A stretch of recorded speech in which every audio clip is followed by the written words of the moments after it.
Oke, sebelumnya bismillahirrahmanirrahim. Assalamualaikum warahmatullahi wabarakatuh.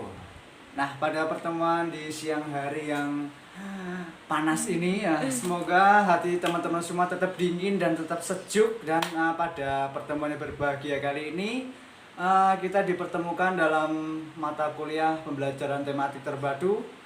Dan pada kesempatan yang berbahagia kali ini kita dari kelompok 1 izin memaparkan hasil diskusi dari kelompok kami dengan judul Hakikat Pembelajaran Tematik Terpadu yang diampu oleh dosen Ibu Sri Mulyati.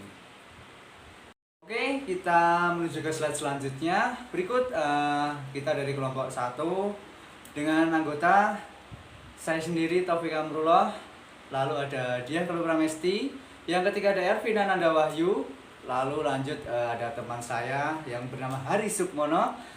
Lanjut di bawahnya ada Rizka Febinur dan yang terakhir ada Vivi Dwi Rimbayani. Oke, selanjutnya di slide yang ketiga kali ini sudah memasuki materi dan saya akan menjelaskan tentang hakikat pembelajaran tematik terpadu. Oke, menurut Kamus Besar Bahasa Indonesia edisi terbaru, tematik diartikan sebagai berkenaan dengan tema. Dan tema sendiri berarti pokok pikiran atau bisa diartikan sebagai dasar cerita.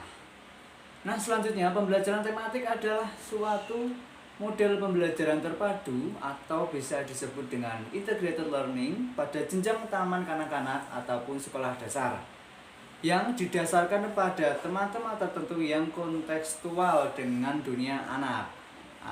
Kontekstual itu berarti berhubungan, jadi berhubungan dengan dunia anak.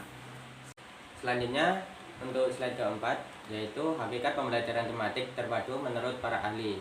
Yang pertama, menurut Kemendikbud tahun 2013 nomor 7, pembelajaran tematik terpadu adalah pembelajaran dengan memadukan beberapa mata pelajaran melalui penggunaan tema. Pada pembelajaran tematik terpadu, peserta didik mempelajari materi mata pelajaran secara terpisah. Semua mata pelajaran yang ada di sekolah dasar sudah melebur menjadi satu kegiatan pembelajaran yang diikat dengan tema. Dan yang kedua, menurut Prastowo tahun 2013 nomor 223, menjelaskan bahwasan pembelajaran tematik terpadu merupakan pendekatan pembelajaran yang mengintegrasi berbagai kompetensi dari berbagai mata pelajaran dalam berbagai tema. Selanjutnya, pembelajaran tematik terpadu menurut Sukayati. Yang pertama, meningkatkan pemahaman konsep yang dipelajarinya secara lebih bermakna. Yang kedua, mengembangkan keterampilan menemukan, mengolah, dan memanfaatkan informasi. Yang ketiga, mengembangkan sikap positif, kebiasaan baik dari nilai-nilai luhur yang diperlukan dalam kehidupan. Dan yang keempat, menumbuh kembangkan keterampilan sosial seperti kerjasama, toleransi, serta menghargai pendapat orang lain. Dan kelima, meningkatkan gairah dalam belajar dan memilih kegiatan yang sesuai dengan minat dan kebutuhan para siswa. Manfaat pembelajaran tematik terpadu. Yang pertama, manfaat pembelajaran tematik terpadu bagi siswa.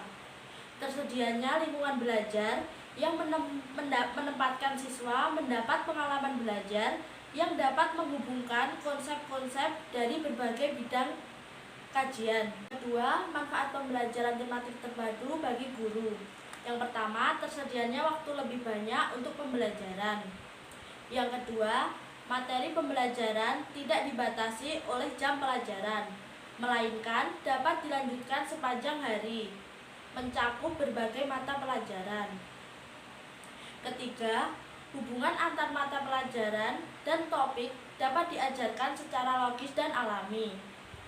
Yang keempat, guru dapat membantu siswa memperluas kesempatan belajar ke berbagai aspek kehidupan. Yang kelima, pengembangan masyarakat belajar terfasilitasi. Yang ketiga, manfaat pembelajaran tematik terpadu bagi lingkungan, meningkatkan pengalaman-pengalaman para individu dan juga peserta didik, dapat membantu seseorang untuk bekerja lebih baik lagi, sesuai dengan pengalaman yang sudah pernah mereka peroleh di bangku pendidikan.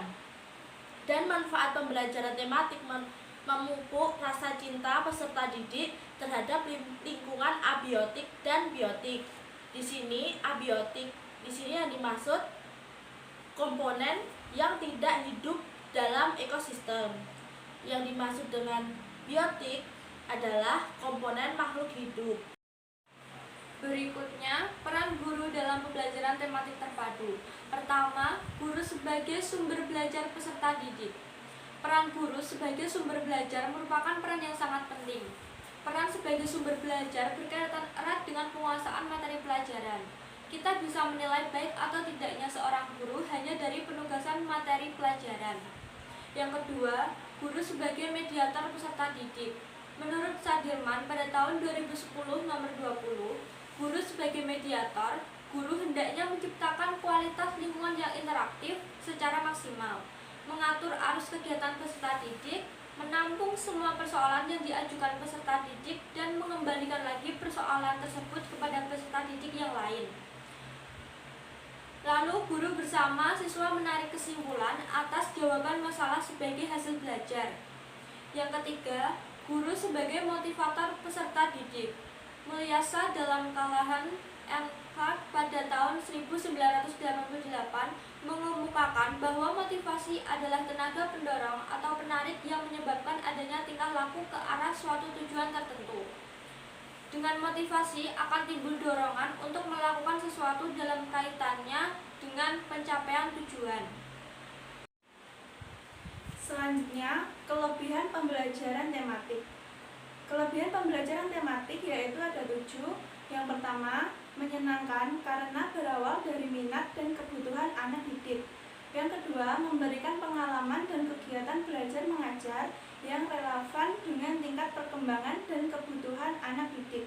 Kemudian yang ketiga, hasil belajar dapat bertahan lama karena lebih berkesan dan bermakna. Yang keempat, mengembangkan keterampilan berpikir anak didik sesuai dengan persoalan yang dihadapi. Kemudian yang kelima, menumbuhkan keterampilan sosial melalui kerjasama. Yang keenam, memiliki sikap toleransi, komunikasi, dan tanggap terhadap gagasan orang lain. Dan yang ketujuh, menyajikan kegiatan yang bersifat nyata sesuai dengan persoalan yang dihadapi dalam lingkungan anak didik. Nah, selanjutnya saya akan membahas mengenai kekurangan pembelajaran tematik terpadu. Perlu diketahui ya teman-teman, pembelajaran tematik terpadu juga memiliki kekurangan, terutama dalam pelaksanaannya, yaitu pada perancangan, pelaksanaan, dan evaluasi yang lebih banyak menuntut guru untuk melakukan evaluasi proses dan tidak hanya evaluasi dampak pembelajaran langsung saja. Sebagaimana dikutip oleh Balitbang Diknas, mengidentifikasi beberapa aspek kekurangan pembelajaran tematik terpadu. Di antaranya adalah yang pertama, yaitu aspek guru. Nah, di sini guru harus berwawasan luas, dituntut untuk berwawasan luas, memiliki kreativitas yang tinggi, keterampilan metodologis yang handal, rasa percaya diri yang tinggi, dan berani mengemas dan mengembangkan materi secara akademis.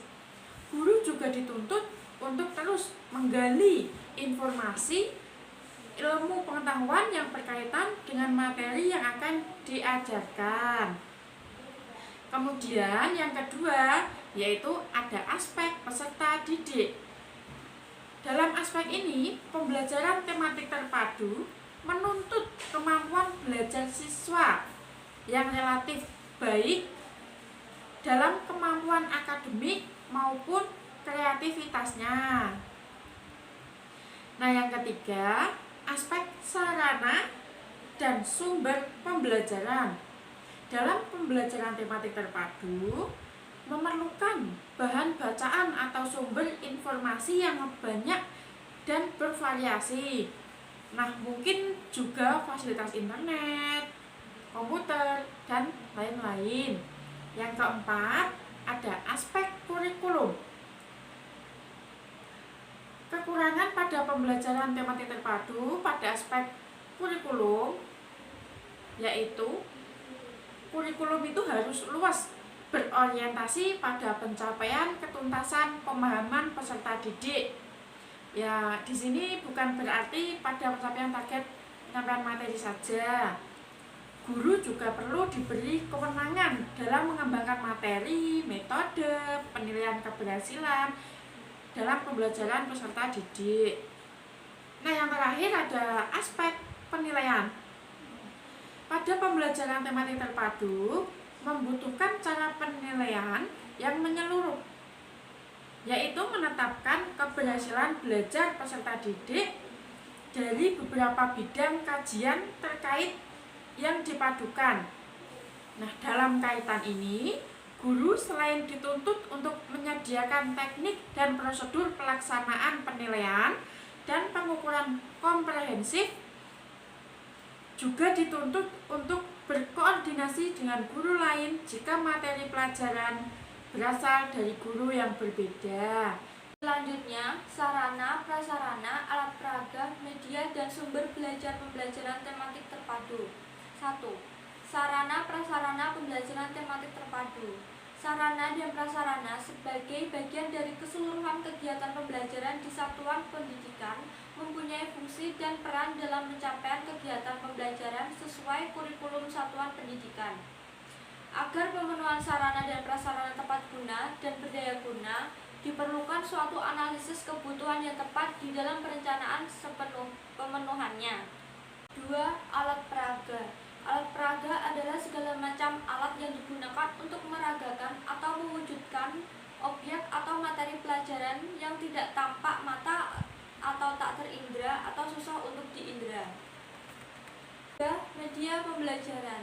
Media pembelajaran menurut Sadiman pada tahun 2002 nomor 6 menjelaskan dari isi dan tujuan pembelajaran media adalah segala sesuatu yang dapat digunakan untuk menyalurkan pesan dari pengirim ke penerima sehingga dapat membangkitkan pikiran, perasaan, perhatian, dan minat serta perhatian peserta didik sedemikian rupa sehingga proses belajar terjadi. 4. Sumber belajar. Sumber sangat luas meliputi segala sesuatu yang ada di alam ini, seperti bumi, bulan, bintang, matahari, laut, bebatuan, pepohonan, hewan, manusia, dan sebagainya. Karena luasnya sumber belajar, kemudian dibatasi menjadi bahan ajar. Misalnya, yang paling dikenal adalah berupa buku, diktat, dan modul. Namun, sebenarnya dalam pengertian bahan ajar sebagai sumber belajar, maka bukan hanya berupa buku dan lainnya tadi, tetapi dapat berbentuk lain seperti VCD, program komputer interaktif, dan pemanfaatan lingkungan sekolah. Oke, itu tadi merupakan hasil presentasi dan pemaparan dari kelompok 1. Dan terima kasih buat teman-teman semuanya yang telah berpartisipasi dan telah memperhatikan. Dan juga terima kasih buat Bu Sri yang telah memberikan waktu yang luar biasa bagi kelompok kami. Dan satu kata-kata buat hari ini, tetap tersenyum walaupun hatimu sedang merasa sedih. Oke. Dan itu saja dari kelompok 1. Sekian, apabila terdapat kesalahan, kami mohon maaf sebesar-besarnya. Wassalamualaikum warahmatullahi wabarakatuh.